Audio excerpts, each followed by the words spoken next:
নৈসর্গিক হয়ে ওঠে সন্ধ্যা, জ্বলে ওঠে ল্যাম্পপোস্ট, জেগে ওঠে রাতের পূর্বাচল আমেরিকান সিটি। প্রকল্প জুড়ে বিদ্যুতায়নের প্রতিশ্রুতি আমরা করেছিলাম,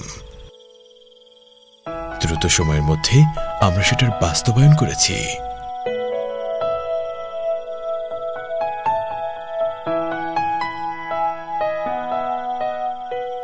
প্রকল্প জুড়ে চলছে আলো, অভ্যন্তরীণ রাস্তাসমূহ এখন আলোকিত।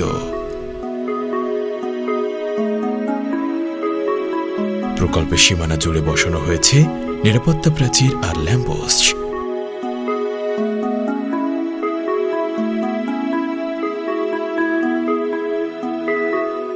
যা রাতের নিরাপত্তাকে করে তুলেছে আরও সুসংহত। একটি পরিপূর্ণ স্মার্ট সিটি গড়ে তুলতে আমরা কাজ করে চলেছি অবিরাম। রাতের পূর্বাচল আমেরিকান সিটিতে আপনাকে স্বাগতম। পূর্বাচল আমেরিকান সিটি, বাংলাদেশের প্রথম স্মার্ট সিটি।